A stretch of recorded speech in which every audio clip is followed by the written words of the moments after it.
شروع اللہ کے نام سے جو نہایت مہربان اور رحم کرنے والا ہے۔ معزز ناظرین کرام، قارون حضرت موسیٰ علیہ السلام کے چچا یسر کا بیٹا تھا۔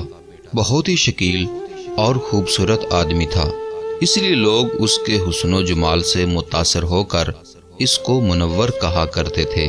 اس کے ساتھ ساتھ اس میں یہ کمال بھی تھا کہ وہ بنی اسرائیل میں تورات کا بہت بڑا عالم اور بہت ہی ملنسار باوقار انسان تھا، اور لوگ اس کا بہت ہی ادب و احترام کرتے تھے۔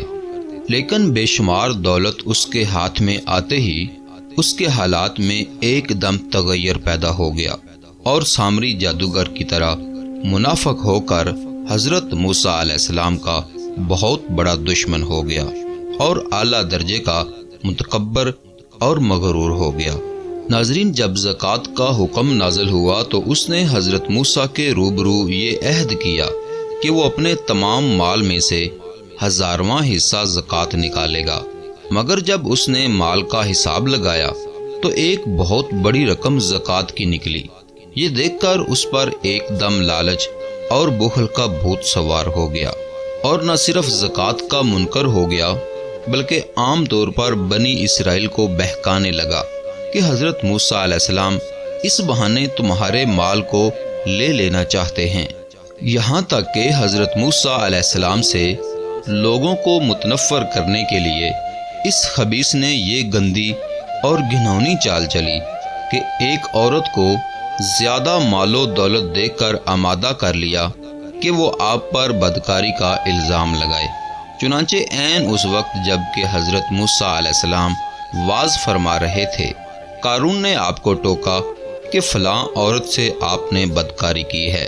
حضرت موسیٰ علیہ السلام نے فرمایا کہ اس عورت کو میرے سامنے لاؤ۔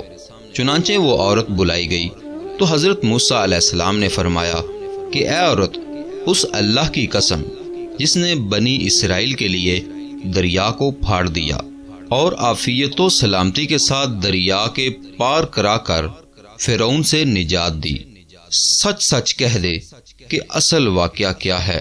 حضرت موسیٰ علیہ السلام کے جلال سے وہ عورت سہم گئی اور ایک دم کانپنے لگی، اور اس نے مجمع میں صاف صاف کہہ دیا کہ اے اللہ عز و جل کے نبی، مجھ کو قارون نے کثیر دولت دے کر آپ پر بہتان لگانے کے لیے آمادہ کیا تھا، اور میں زیادہ رقم دیکھ کر اس کے لالچ میں آ گئی تھی۔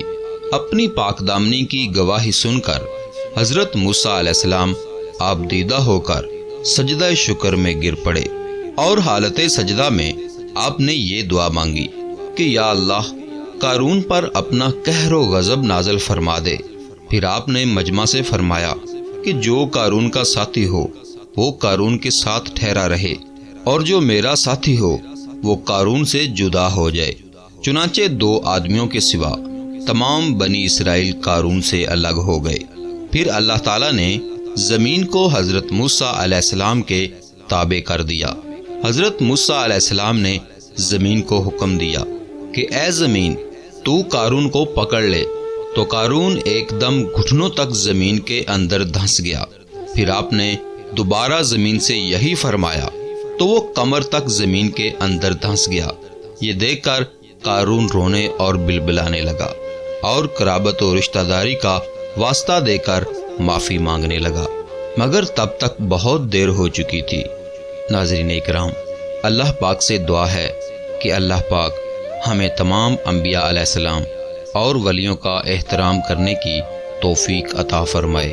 آمین ثم آمین۔ ناظرین اکرام، اگر قصہ اچھا لگا ہو تو پلیز میرے چینل کو ضرور سبسکرائب کیجیے گا۔